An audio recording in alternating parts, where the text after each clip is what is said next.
it's very easy for you to slip away, or certainly if you don't play that great, you can be criticised and told to just concentrate on your football. But he's doing it on both sides. He's doing it both now. Possibly at the start of the season it probably wasn't, but the last few games he really is now. That was electric when he came on. And not just him, I think Rio, I think Fernandez when he came on as well. All of a sudden United started to have possession in their half, which they didn't have in the first half. And then Marcus with that speed and the finishing was ruthless as well. Smashing him in the back of the net. He's a fabulous player. I mean, the speed of thought also for Bruno Fernandes, playing balls in the right time. The thing is, United have so many options now at the top of the pitch, and I think Ollie tweaked it, changed it. They defend really well, and then when they need the flair players to come on and affect the game, they've done it, and it's worked the last 3 games. Certainly has. Let's have a look at the Group H table. Manchester United obviously will be top and 3 points clear of Paris Saint-Germain, who beat Istanbul Basaksehir by 2-0 in the earlier game. And looking pretty good for Manchester United in terms of qualification, but still a way to go, of course. Enjoyable evening for Manchester United and their fans. All started with Mason Greenwood and then a hat-trick from Marcus Rashford. And he let Martial take a penalty as well. Could have been even more. Ollie's happy.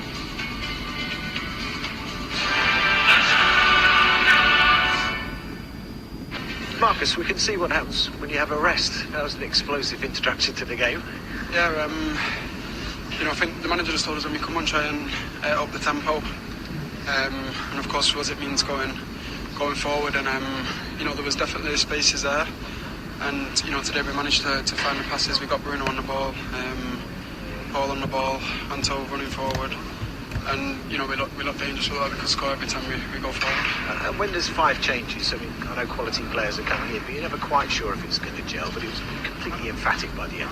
Yeah, I think it was a real team performance. The ones that started the game done well when he was on the pitch, and the ones that come on done well when he came on. So I think as a squad we can't really ask for much more than that in terms of attitude and intensity and intent to go and kill a game off, and today it worked in our favour. Well, you did allow people to score before you came on as well. Mason Greenwood, that was his first ever shot in the Champions League. His first goal, obviously. Yeah, not surprising. Yeah, he's a top player. He just needs to keep his head down and keep working hard, and he can be an unbelievable player for us. A couple of VAR decisions, of course. One where you started in your own half, so I'm glad that was corrected as well. Yeah, I thought it was in my own half, so I was a bit confused when the flag was up.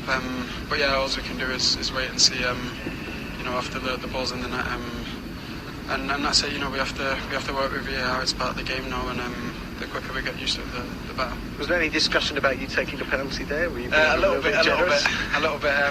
But yeah, I feel confident with Anthony taking him as well. So. Yeah, for me, no problem. There was no messing about now, so we can see that's a very competitive squad, and you move on to the Arsenal game. Yeah, exactly. It's about the next game now, and it's important for us to get 3 points in the league. Well done tonight. Thank you. Thanks, Marcus. What a time he's having. Look at that, 9 appearances this season, 7 goals and 2 assists in all competitions, and he's the top scorer in the Champions League this season. Admittedly, it's only 2 games in, but what a young man. He is, he's on fire, I know. The only way I can explain tonight's little cameo was almost like being in the playground at school and the big boy comes and plays like the 6th former, plays with the first years and just bullies everyone. He feeds them first. Exactly. Too quick, too strong, and takes the dinner money. He done a lot tonight. He was head and shoulders above them. He made defenders who we were marvelling about before the game, who we saw last season play really well in the Champions League, made them look like schoolboys tonight. Yeah, he came on in 63rd minute. After 11 minutes, he made it 2-0. Let's have a look at his first of his 3 goals, because obviously he's the story once again. Here he is coming on as a substitute. Paul, what did you make of this performance? He was brilliant. You come to expect this from him. Brilliant ball from Fernandez, great vision. Probably the only player on the pitch who could see that. But I like more his ruthlessness tonight. You felt every time he went through, he was not giving the goalkeeper a chance. He was smashing it in the net. And that's the best thing about it. I think his finishing has been questioned in the past, but tonight, if he sticks with that attitude, you're looking at 25 goals from him. I know. Just in his own half there, wasn't he? I think. brilliant, really good from him, really good from Bruno Fernandes. I think this shape suits Manchester United's forward players, not natural number 9s, but players, attackers that split where they can run those channels. They're unplayable, you know, and with the way to pass from Bruno Fernandes and Pogba, that was really a defensive masterclass from United. 3.5 minutes later, he scored his second and made it 3-0. Yeah, I mean, this is, again, it's about being ruthless, as the lad said, but I thought Upamecano had a nightmare today. This is his hat-trick goal. I'm going, I've missed one. But this is, again, the ruthlessness there. There was no doubt in your mind, once he went through there, the confidence he showed at the moment, and just his intent on actually, like, hitting the back of the net, getting amongst the goals. Game over. That was Van Nistelrooy, like, you see him go through, you think, you know, he's smashing the bottom corners. That was true. He does smash it, doesn't he? He's brilliant, honestly. There's a venom, isn't there? There's a venom when he hits the ball like It wasn't just hitting it, though, was he? He knew exactly where he was hitting it. There is a difference between just smashing it and actually picking a spot. He is precise, isn't he? I think with his pace rate, he'd be horrible to play against, wouldn't he? Because when he's at his best, he just runs straight at you, doesn't he? And the good thing about him is that, which makes it difficult for defenders, he doesn't play in front of you right here. He likes to play to the sides, and he's at angles, so he's almost always going to get a run on you. Yeah. And with that pace, it's almost impossible to stop like that. 4-0 was the penalty incident. We were all really surprised Rashford didn't take it, but he's a generous soul, as we know. I think I might have been going for that one. What do you think, Owen? I love that he's looking out for his teammates. Yeah. You know, Martial, great for him. I know Marcus knows he's going to get his numbers, you know, and I love that. That's being a great teammate. What, you see Ronaldo, Messi? No, them guys ain't giving that penalty away. Them guys are Messi, Ronaldo, them guys are saying, go back and stand on the edge of the box. That's why he's going to be the captain, because he thinks of everyone else, not himself. I like that. This generation, I think, aren't as individualistic as selfish. Selfish, That's the word. You're being too nice. I like Marcus being nice. I like Marcus. I think he's showing he's a wide player there, isn't he? Yeah. He's a wide player. Yeah, exactly. Exactly. He's an assistant. It's his hat-trick goal as well. Smashed another one in, didn't he? Didn't hold back, that's for sure. I'll say him again, whenever we talk about Ruud van Nistelrooy and that kind of finishing when you get a chance, bang, it's a goal. And again, I think that was just a smash. Yeah, that one was. That was a smash, get it on target, and keeper's got no chance of it. Powerful.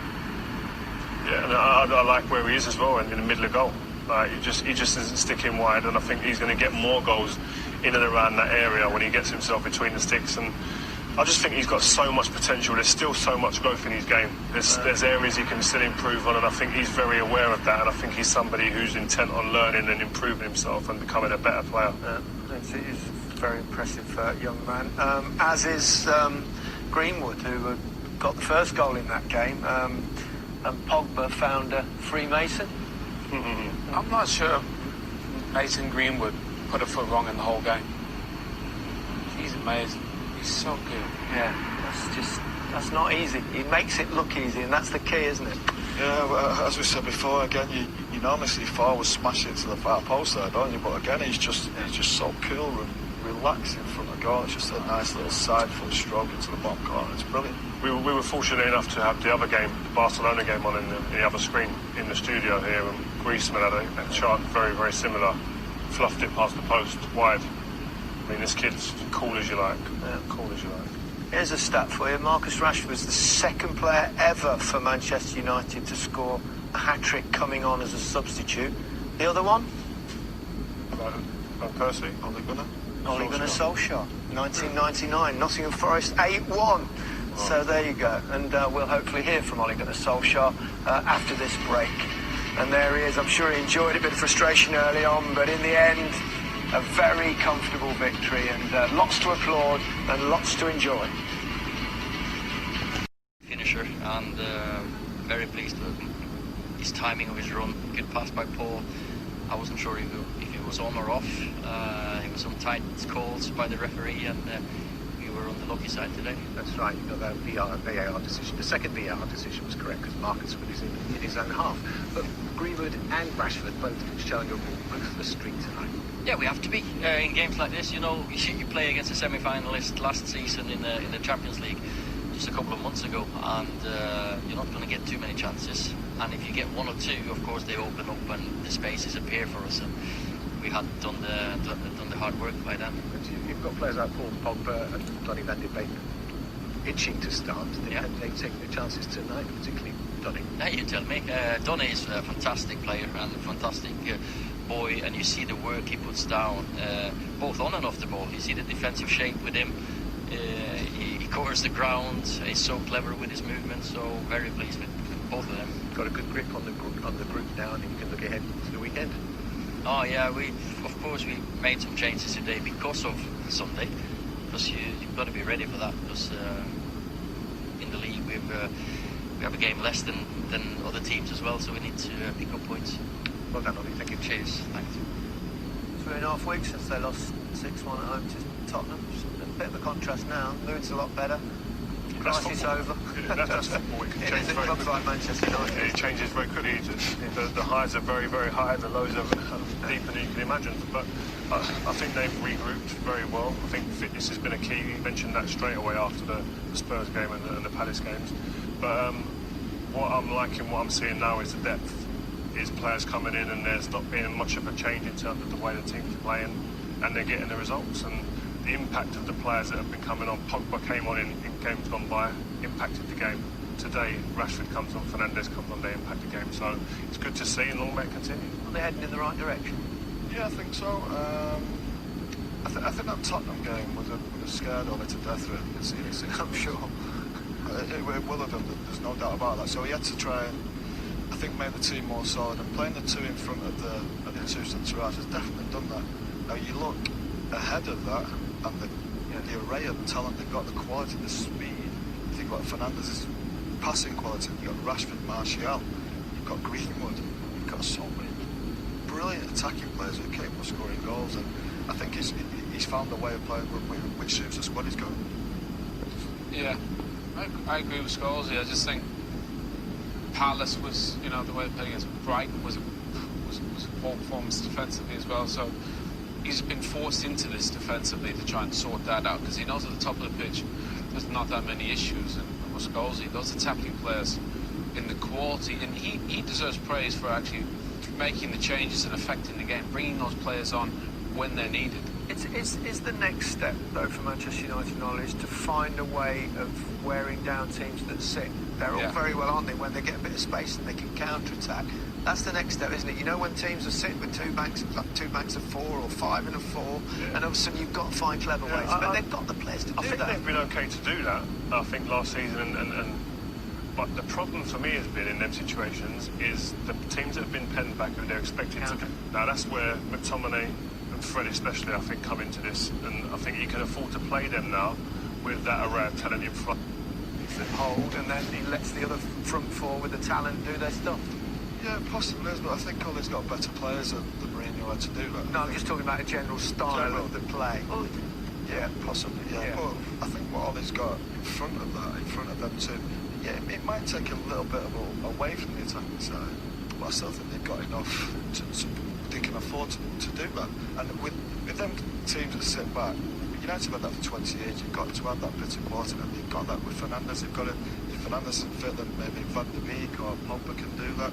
There's real quality and pace in there ahead of those players who are defensively sound. And as long as these players, especially the attacking players, they buy into that rotation.